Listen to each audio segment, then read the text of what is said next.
Good afternoon. Today we are going to be learning how to make banana bread in a Dutch oven. So let's get started on our coals. This is a chimney starter, and we got inside here we got briquettes. Now briquettes come in different shapes and sizes. The bigger the briquette, the better. These sliver ones they make now, the really slender ones, they kind of ignite fast, but unfortunately they burn fast, which leaves a lot of ash and insulation on our Dutch oven. So the brand I recommend, and I'm not sponsored, is B&B. It seems to be the best brand I found out there. So let's go get a little bit of lighter fluid on this, and let's get this started. Now, if you're curious to some of the stuff I use, I'll put a link in the description for you. Okay, let's go over to our Dutch oven. Today we are going to be using a 10-inch shallow Dutch oven. One thing we're going to want to do is we're going to take our lid off, a little bit of a leaf in here, and I'm using a grapeseed based oil, so we want to make sure we get this all nice and sprayed down so the bread doesn't stick to it. Now you can use a bigger Dutch oven with a bread pan in it, but I just prefer to put it directly into the Dutch oven. Once our coals are good and ready, we're going to be putting about 6 on the bottom and just a ring of coals all the way around the top. Now let's get down to our ingredients. We have 1 teaspoon of baking soda and 2 tablespoons of hot water. Now we're going to go ahead and mix these in. We want to make sure get them all nice and stirred up and dissolved before we get started. We'll go ahead and put this to the side. We got a little bit of a fly problem right now, so we want to make sure to cover up everything. Put this off to the side a bit. Now we're going to get 1 cup of sugar. We're going to go ahead and pour this in here. We're going to get 1/4 of a cup of cool water and 1/4 cup of vegetable oil. Let's get this all mixed up.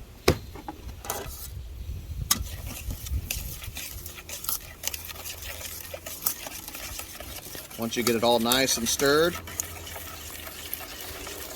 we're going to go ahead and put our flour,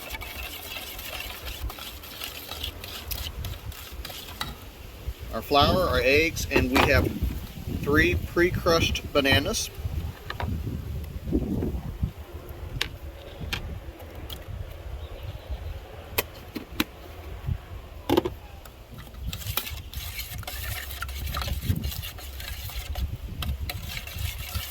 Let's get our flour, our baking soda. I have been mistaken and I've been pointed out wrong.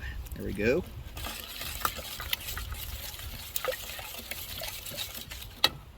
My camera lady is giving me tips as I go. Flour is next. We got 2 cups, and then also 3 crushed, well-ripened bananas. This is not my recipe, this is my wife's, so she's kind of pointing out every time I make a mistake.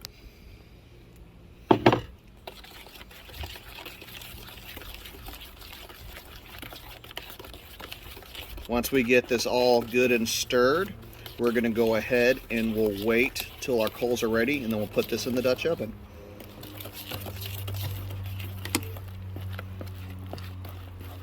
Alrighty. Boy, we got a lot of flies today. They want some of this food. So now that our coals are done, we've already transferred them to the Dutch oven. We got 6 below and 11 on top. So that's about normal. You only have about a 50% ratio underneath. So generally about half underneath what you would have on top. It's important for that because the coals are right there on the bottom versus on top you have a little bit of a gap.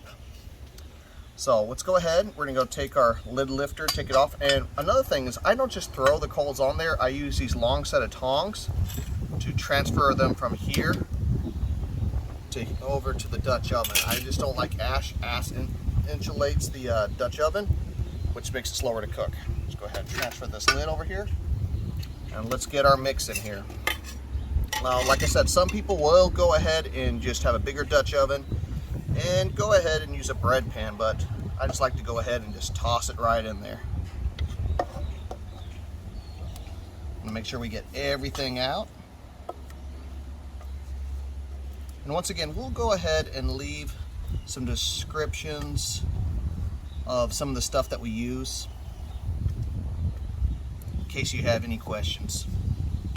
Okay, let's get our top of our Dutch oven back on. Now this can take anywhere from 30 to 45 minutes. The important thing is to be patient, and occasionally you might have to switch out a few of the coals. Okay, now we're at the 20-minute mark. Let's take a look at what we got.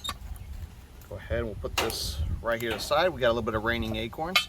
So we're starting to get some browning on the top, and we're getting a little bit of separation. We still have a little bit to go. What we're looking for is this right here. If I can get my camera lady is, we want this to be completely separated. So we're getting some browning. I have to rotate it. If you start getting a hot spot right there where you see it's brown on one side but not the other, make sure to rotate your lid, and that way it can cook evenly.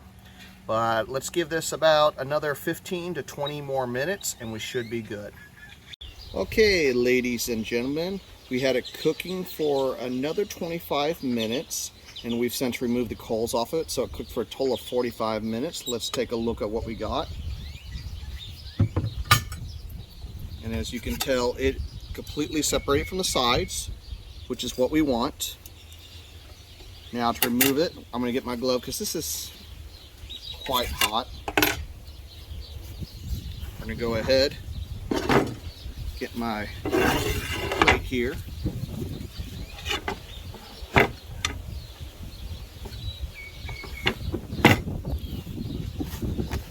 we're going to go ahead and just put it right there. And we'll go ahead and cut a piece so you can take a look at it. Obviously, non-stick, came out real clean. That's why we oil the pan, and let's take a look at it. Oh yes, still very, very hot. Kind of cut it like a pie here, but this is how I do it at camping. Let's take a look at that. Oh, doesn't that look nice? Now, if you have any questions, please leave them in the comments. If you like this channel, subscribe, join our community. And if you have any suggestions, please leave them in the comments and we'll get to you.